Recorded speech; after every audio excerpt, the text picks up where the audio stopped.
Assalomu alaykum barchaga. Men Gulnoza Nurmuhammedova Nagmatovna, integrativ vrach endokrinologman. Bu sohada 7 yildan beri ish olib boraman. Va bugungi sizlarga yetkazmoqchi bo'lgan ma'lumotimiz bu ikkinchi tip qandli diabet haqida bo'ladi. Nima uchun bu ikkinchi tip qandli diabet? Chunki hozirgi kunda juda ham keng tarqalib ketgan bu kasallik. Men misol uchun har kuni konsultatsiya jarayonlarimda albatta bu bemorlar bilan ishlayman. Har kuni kuzatiladi va juda ham hozirgi kunda juda ham keng tarqalib bormoqda.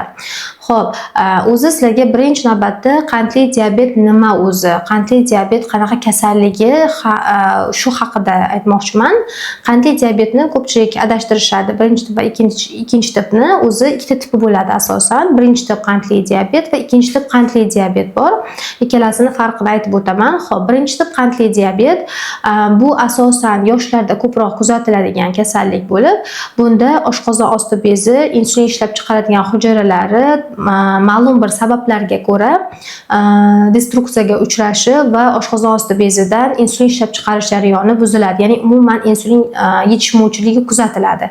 Ikkinchi tip qandli diabetda esa bunday bemorlar ko'pincha yosh katta bemorlarda kuzatiladi va bunda oshqozon osti bezida insulin ishlab chiqarish darajasi yuqori, organizmda insulin gormoni yetarli, lekin retseptorlarning organizmimizdagi insulinga sezgir retseptorlarning insulinga nisbatan sezuvchanligi pasayishi yotadi. Endi bu yerda har xil sabablar yotadi. Asosan bu ortish tana vazni hisobiga, demak bizning tanamizdagi retseptorlarning insulinga bo'lgan sezuvchanligi pasayadi. O'zi umuman olganda qandli diabet bu organizmda qonda qand miqdorining oshishi bilan kuzatiladigan holat hisoblanadi. Birinchi tip qandli diabetda bu organizmda insulin yetishmovchiligi hisobiga kuzatilsa, ya'ni insulin bu qonda glyukozani olib hujayraga olib kelib beradigan transport vazifasini bajaradi. Ikkinchi holatda esa bu rezistentlik hisobiga yuzaga keladi. Ya'ni insulin glyukozani o'zi bilan olib keladi, hujayraga kiritaman deydi, lekin retseptor bilan qulf kalit mexanizmi asosida bog'lana olmaslik natijasida demak hujayra insulinga nisbatan ochilmaydi va insulin olib kelgan glyukoza hujayra ichiga kira olmaydi. Natijada mana shu joyda demakki hamma muammo boshlanadi. Nima uchun ko'pchilik insonlar qandli diabet bo'lganini bilishmaydi yoki juda ham kech aniqlashadi? Bunga asosiy sabab bemorlar qandli diabet bo'lganda qanaqadir juda ham kuchli kuzatiladigan qanaqadir holatlar bo'ladi deb o'ylashadi. Bu juda ham noto'g'ri. Qandli diabet endi boshlangan paytda, ikkinchi tip qandli diabet haqida aytyapman, endi boshlangan paytda bunda belgilar juda ham kuchsiz namoyon bo'ladi va ba'zan yillab deyarli qanaqadir juda ham kuchli shikoyatlar kuzatilmasligi mumkin. Shu tufayli ko'pchilik bemorlar misol uchun ko'proq chanqasa yoki suvga bo'lgan talabi yuqori bo'lsa, tez-tez peshobga chiqsa, bu demak kun issiqligiga va shu tufayli ko'p suv ichganligiga va ko'p suv ichganligi uchun peshobga ko'p chiqqanligiga yo'yishadi va qandli diabet haqida o'ylab ham ko'rishmaydi. O'shaning uchun bitta narsa, qandli diabet boshlanganda har doim ham juda ham qanaqadir kuchli shikoyatlar bilan kuzatilmaydi.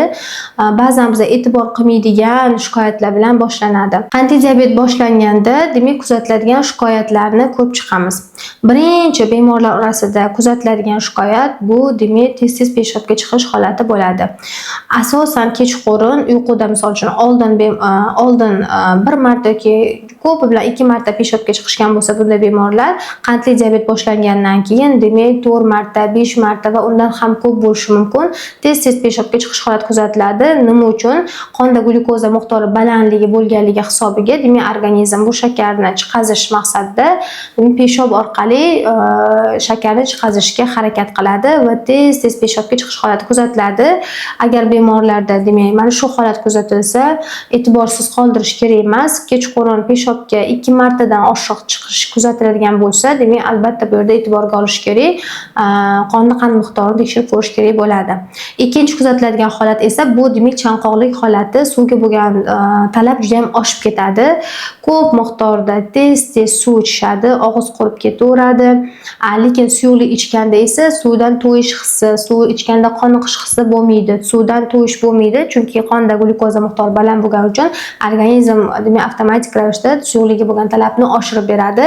Litrlab, juda ham ko'p miqdorda demak bemorlar suyuqlik ichishni boshlashadi. Keyingi shikoyat esa demak ko'z o'tkirligining pasayishi. Qonda glyukoza miqdori baland bo'lganligi tufayli bu ko'z o'tkirligi salbiy ta'sir ko'rsatadi. Natijada bemorlarning ko'pchiligi o'z-o'zidan birdan ko'z o'tkirligim pasaydi yoki ko'z oldimda xuddi tuman tushganlik anaqasi bor, shikoyati bor yoki birdan xira parda tushgandek bo'ldi deb shikoyat qilishadi. Yana keyingi uchraydigan shikoyatlarimiz esa bu o'z-o'zidan vazn tashlash holati bo'ladi. Bemorlar dieta qilishmasa ham yoki sport bilan shug'ullanmasa ham yoki ozish uchun qanaqadir lecheniya qilishmasa ham o'z-o'zidan demak hammada har xil 5 kilogramm, 7 kilogramm, 10 kilogramm vazn tashlash holati kuzatiladi. O'z-o'zidan vazn tashlash boshlanadi. Keyingi holat esa demak bu tez-tez och qolish hissi. Bu hammada ham kuzatilmasligi mumkin. O'shaning uchun ko'pchilik bemorlar kelganda sizda ancha oldin boshlangan qandli diabet desa, voy nimaga menda bunaqa sahrlarga o'xshab tez-tez och qolib ketmayman, men unaqa qornim unaqa tez ochib ketmaydi deb darrov shu xayolga kelishadi. E'tiborga olish kerak, bu belgilar hammada bir xilda, bir xil tempda yoki hammasi kuzatilmaydi. Qaysidir shikoyatlar, qaysidir bemorlarda kuzatilishi mumkin. Ma'lum bir bemorlarda esa demak bu shikoyatlarning ko'pchiligi bo'lishi mumkin. Ma'lum birlarda esa bir qanchasi kuzatilishi mumkin. Xo'p, och qolish hissi bo'ladi tez-tez. Nima uchun? Buni ham mexanizmi bor o'ziga yarasha. Ya'ni qonda qand miqdori baland, lekin biz o'sha aytganimizdek, hujayraning ichiga glyukoza kira olmaydi, ya'ni insulin rezistentlik hisobiga. Ya'ni oddiy tilda aytganda, insulin glyukozani ushlaydi qo'lidan hujayraga olib keladi. Hujayradagi retseptor bilan insulin bog'lanishi kerak. Bu yerda qulf kalit mexanizmi buzilgan, ya'ni retseptor aytaylik oddiy yog' bosgan, yog' bilan qoplangan, sezuvchanlik buzilgan. Natijada hujayra ochilmaydi insulinga javoban va glyukoza hujayraga kira olmaydi. Natijada bunda to'qlikdagi ochlik degan narsa yuzaga keladi, ya'ni qonda glyukoza molekul ko'p miqdorda, lekin hujayraning ichiga glyukoza kira olmaydi. Hujayrada ochlik holati kuzatiladi. Chunki bu glyukoza hujayraning eng asosiy energiya manbai, yoqilg'isi hisoblanadi. Hujayraga energiya beradigan narsa glyukoza hisoblanadi. Hujayraga glyukoza kira olmaganidan keyin avtomatik ravishda nerv sistemasi taraflama demak tez-tez och qolish, ishtahani oshishi va aynan bunaqa bemorlarda juda ham birdaniga shirinlikka bo'lgan talab yuqori bo'ladi. Oldin shirinlik, misol uchun kam yeydigan, shirinlik yeyishi bo'lmaydigan bemorlarda ham mana shu paytda qonda glyukoza miqdori baland bo'lganda o'z-o'zidan shakarga bo'lgan ehtiyoj juda ham yuqori holatda bo'ladi. Xo'p, keyingi yana shikoyat esa demak bu oyoqlarda ko'pincha oyoq kaft sohalarida achishish, uyushish hislarini paydo bo'lishi. Bu ham qonda qand miqdori yuqori bo'lganligi tufayli, demak nerv tolalar, nerv qavatida, nervni ustki qavatida demak shikastlanishlar kuzatiladi va natijada bemorlarda achishish hissi, xuddi nina sanchish hissi, uyushish hissi, sho'x kabi holatlar kuzatiladi. Bu demak neyropatiya holati deyiladi, ya'ni bunda nervlar shikastlanadi. Yana ko'p uchraydigan shikoyatlardan biri bu bemorlarda demak tez-tez shamollash holatlari. Qancha bizning tanamizda qonda qand miqdori yuqori bo'lsa, bunda bemorlar tez-tez shamollashga, nafas yo'llari bo'yicha yoki tez-tez siydik yo'llarda shamollashlarning qaytalanishlariga va bundan tashqari turli xil yiringli yaralarning chiqishiga juda ham moyil bo'lishadi. Keyingisi esa bu terini bitishining kechikishi. Misol uchun bemorlar terini kesib olsa, tilib oladigan bo'lsa, bu bemorlarda demak yarani bitish jarayoni juda ham uzoq vaqt talab qiladi. Bu ham qonda glyukoza miqdori baland bo'lganligi tufayli terini tez bitib ketishi, regeneratsiya xususiyati pasayadi. Keyingi ko'p uchraydigan belgilardan biri doimiy holsizlik, kuchsizlik, quvvatsizlik holati bo'ladi. Chunki boya aytganimizdek, demak glyukoza bizning tanamiz uchun asosiy energiya manbai hisoblanadi.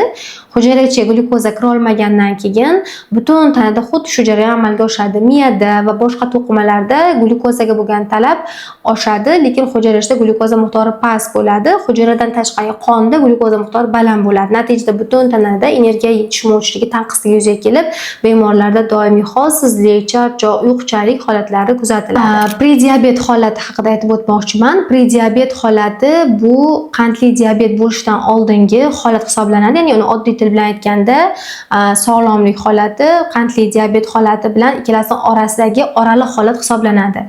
Именно mana shu etap juda ham muhim hisoblanadi, chunki shu etapda agar to'g'ri ovqatlanish, ortiqcha tana vaznidan xalos bo'lish, umuman o'zi sog'lom turmush tarziga amal qilinadigan bo'lsa, mana shu etapda demak sog'lomlikka qaytib olish mumkin bo'ladi. Yoki bu yer mana shu prediabet holatida kuzatiladigan shikoyatlarga e'tibor qilmasdan vaqt ketkaziladigan bo'lsa, demak diabet holatiga o'tib ketish holati kuzatiladi. Ya'ni oddiy tilda aytganda prediabet bu qandli diabet oldi holat hisoblanadi va bunda qonda qand miqdori normaga nisbatan balandroq, lekin qonda qandli diabetdagidaqa baland bo'lmaydi. Ya'ni prediabet holatida qonda qand miqdori o'lchanganda ko'pincha demak och qoringa 6-9 gacha bo'ladi. O'zi sog'lom odamda qonda qand miqdori 6-1 gacha bo'lishi kerak. Agar sizda 6-1 dan 6-9 gacha oraliqda qonda qand miqdori oshayotgan bo'lsa va to'q qoringa, ya'ni ovqatlangandan keyin 2 soatdan keyin o'lchanganda qonda qand miqdori 7-8 dan 11-1 gacha kuzatiladigan bo'lsa, bu oraliq bu prediabet holati hisoblanadi. Ya'ni sizda hali qandli diabet shakllanmagan, lekin organizmingizda bu kasallik uchun demak tayyorgarlik ketayotganligini ko'rsatadi. Agar sizda yuqorida sanab o'tiladigan shikoyatlar kuzatilayotgan bo'lsa, ya'ni og'iz qurish bor, chanqash bor, ko'p suyuqlik ichilyapti, tez peshobga chiqilyapti, juda ham holsizlik, quvvatsizlik, o'z-o'zidan vazn ketish holati, ya'ni o'z-o'zidan ozish holatlari, oyoqlarda achishish, og'riq, uvishish holatlari, ko'z o'tkirligi pasayishi, yuqoridagi shikoyatlardan qaysi bir kuzatilsa, albatta tekshirish kerak bo'lgan analizlar bor. Bu birinchi navbatda qonda qand miqdorini tekshirish kerak. Ya'ni birinchi analizlar och qoringa hech narsa iste'mol qilmasdan topshiriladi. Birinchi qonda qand miqdori tekshiriladi. Keyingisi esa bu 3 oylik sahar tekshiriladi. Biz glikozirovniy gemoglobin deyiladi. Bu demak bizda oxirgi 3 oy mobaynida o'rtacha qondagi qand qancha miqdor qanaqa yurganligini ko'rsatadigan analiz bo'lib hisoblanadi. Va bundan tashqari umumiy siydik tahlili topshiriladi. Ancha vaqtdan beri agar bemor o'zi bilmasdan turib, mana shu qonda qand miqdori yuqori bo'lib yurgan bo'lsa, demak siydik tahlilida o'sha siydik orqali glyukoza ajrayotganligini ko'rishimiz mumkin bo'ladi. Mana shu joyda yaxshi e'tibor qaratishimiz kerak. Ko'pchilik bemorlar shu shamollash paytida ham topshirishadi-da, hali qandli diabet bo'lmasdan turib, qon siydikda glyukozalarga ajrayotganligiga qarab, o'zlarida qandli diabet bor deb o'ylashadi. Shuning uchun albatta bu yerda bemordagi shikoyatlar, qondagi qand miqdori va umumiy siydikdagi o'sha glyukoza hammasi bir-biriga mosmi, bemorda shikoyatlar kuzatilyaptimi, qonda qand miqdori oshyaptimi, shunga qarab xulosa qilinadi. Va yana boshqa qo'shimcha tekshiruvlar ham bor va bu tekshiruvlar bemor bilan shifokor muloqotdan keyin individual tarzda belgilab beriladi. Qachon endokrinolog shifokorga murojaat qilish kerak bo'ladi? O'zi umuman shu shikoyatlar agar sizda kuzatilayotgan bo'lsa, albatta shifokorga murojaat qilish kerak, lekin bundan tashqari profilaktika maqsadida agar sizda ortiqcha vazn kuzatilsa, agar sizning oila a'zolaringizda, ota-onangizda yoki aka-uka, opa-singillarda, umuman sizning avlodingizda qandli diabetga moyillik bo'lsa, qandli diabet kasalligi bor oila a'zolaringiz bo'lsa, albatta buni tekshiruvdan o'tish kerak bo'ladi, chunki bu avlodingizda qandli diabet kasalligi bo'lsa, demak bu sizda ham moyillik bo'ladi. Bu uchun lekin sizda ham demak ortiqcha vazn, kam harakatlik holatlari, stress holatlari agar sizda doimiy kuzatiladigan bo'lsa, sizda moyillik yuqori bo'lishi mumkin bo'ladi. Va yoshi katta bemorlar albatta 3 oyda bir marta qonda qand miqdorini hech qanaqa shikoyat kuzatilmasa ham albatta tekshirib turishlari kerak bo'ladi. Boya aytganimizdek, ba'zan bemorlarda qandli diabet simptomlarsiz yoki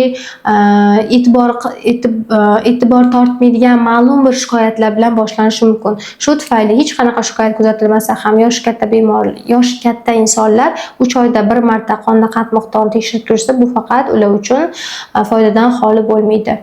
Va bundan tashqari, agar mana birinchi tip diabet haqida aytyapmiz, yosh bolalarda ko'p uchraydigan, asosan o'zi yosh bolalarda uchraydi.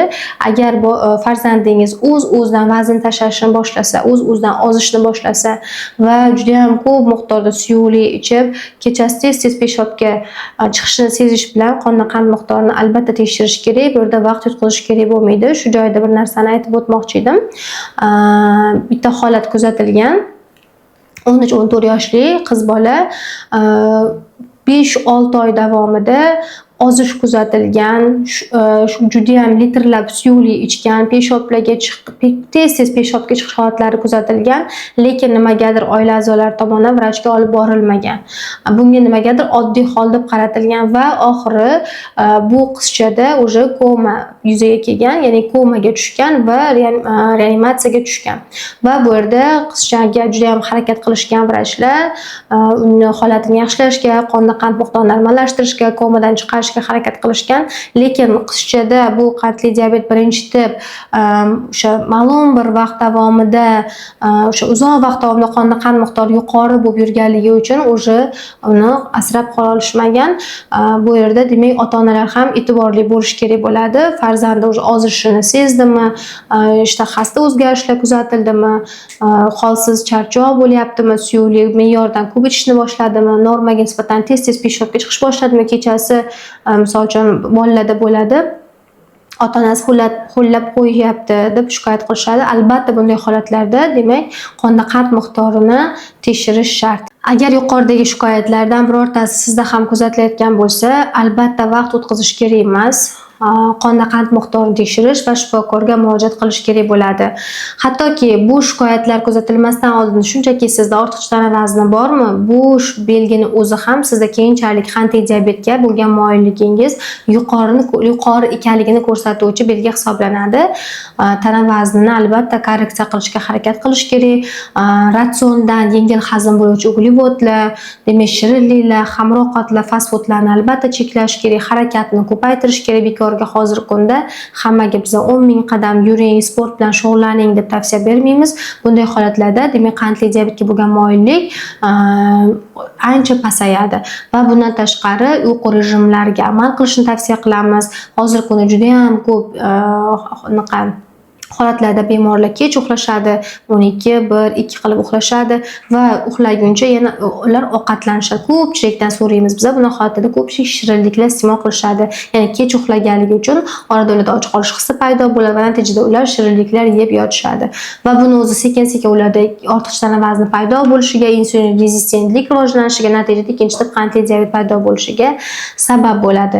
Agar ikkinchi tip qandli diabet bilan agar sizda qanaqadir savollar bo'lsa, izohlarda yozib qoldiring. Bu haqida sizga ma'lumot beramiz, savollaringizga javob beramiz va bizni YouTube kanalimizga obuna bo'ling. Qiziqarli videolar olishga, foydali videolar olishga harakat qilamiz.